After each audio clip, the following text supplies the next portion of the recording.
concern with national rail services across the country, what can be done to ensure commuters can still rely on public transport and Kingston can still maintain links with London? I think we've seen recently, actually just a few days ago now, that the East Coast Railway line was re-privatised. Now, it was brought back under public control because the private owners couldn't manage the service. And in that time, East Coast Railway Lines paid £1 billion back into the Exchequer, helping us pay down the debt.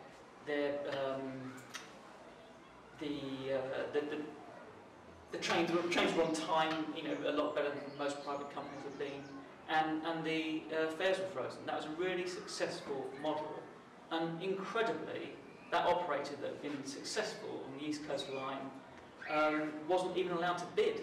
I think they should have just been left to run it in public hands, but they weren't even allowed to bid on that contract, so now it's back in private hands. But as from in the next Parliament, Labour is saying we're going to take public control back over the railways. And so as each private contract comes up, there'll be a very good public sector bid for each of those lines, and we'll be taking more and more of the national railways back into public ownership. And then any kind of profits or surplus that's made will be put straight back into reinvestment, back into the train service, rather than paying off to private shareholders. We'll be investing back in the railways, and also if there's any surplus on top of that, that will be paid back into the Exchequer to do things like fund jobs. But I think we do need to take control of our national infrastructure when it comes to transport. Transport's a massive concern locally. You mentioned trains, but there's also roads as well. But just dealing with trains, the service offered by South West Trains is quite rightly criticised by commuters repeatedly because there are so many issues with it. They're too long to list at the moment. But 2019, their franchise is up for renewal, and there'll be a lot of focus on that. But I think that there are things that we can do to improve transport in Kingston, and one of them is making sure that we're well placed to get as many Crossrail stops as possible, and that's why I'm campaigning for Crossrail to stop at as many stations in Kingston as possible, because what that will do is reduce journey times into London.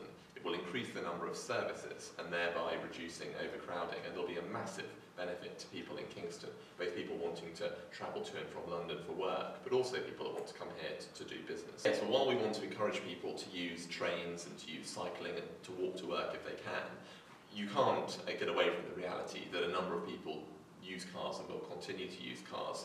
And what I want to do is to bring pressure on TfL to deal with a number of traffic hotspots in Kingston and Surbiton, such as the toll of Broadway, such as the A243, such as the New Malden Fountain Roundabout area, which have not been addressed properly for years, and that requires pressure and action, and that's what I'm trying to do by inviting the Transport Ministers to come and see what the problem is, inviting TfL to come see what the problem is and to actually take some positive action.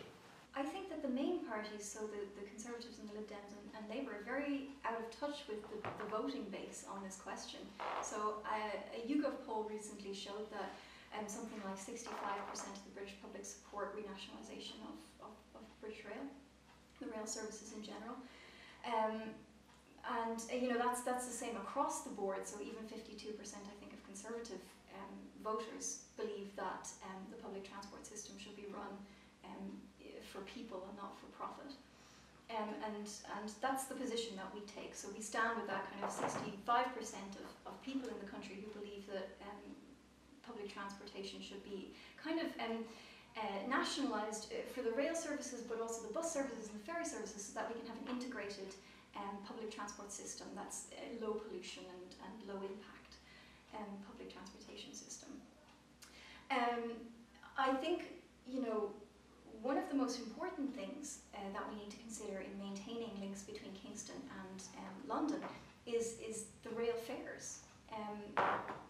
So rail fares are continually increasing, and one of the stories about privatisation is that when we privatise the rail companies, there will be more money available to invest in infrastructure. There will be more money available to invest in maintenance, and what we've actually seen is the opposite of that happening. So investment in maintenance and infrastructure has gone down, and fares have continued to rise.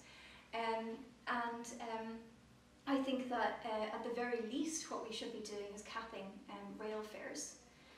which is something that the government, the Liberal Democrats and the Conservatives have voted against in the last Parliament. So I think that it's important that in order to maintain those links that we firstly cap rail fares, and secondly that we check and we have a look at where this money is going that the rail companies are making. We need to renationalise our rails now. They are an important public service, we depend on them especially in areas like this, and yet they're being used to create profit for companies and a few small people. Because they're a public service, they should be run by the public, for the public. And when you have public's interests in mind, not only is it going to be cheaper, but any profits that we do make, any money on top of that, is going to go back into making those services better. So renationalisation is absolutely the answer, probably to pretty much all the problems we're facing at the moment with the railways. Changes, Yeah, we just need to change the way that it's working. Firstly, I'm opposed to renationalisation of the railways. I don't think that is the answer. I think state control in many areas is not the right option. So then you look at private investment, and after the the move from national railways to private investment in this country, privatisation got badly wrong, in my opinion. Privatisation meant that you should have had competition between local firms. But what ended up happening was firms were able to get monopolies on certain areas of the country. So for example, you look at the monopoly that falls over Kingston, and that's South West Trains.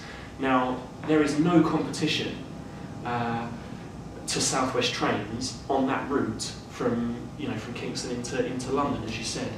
And without competition and with a monopoly, what incentive is there for anyone to reduce rail fares when there is the demand, which there clearly is the demand because trains are full, and yet we continue to see these rises going up. So I believe we need to encourage greater competition, and competition within local stations, going into Waterloo, going into Clapham Junction, one of the busiest, well, I think the busiest station in the UK, arguably. So at the moment, South West Trains has a monopoly, and I think that's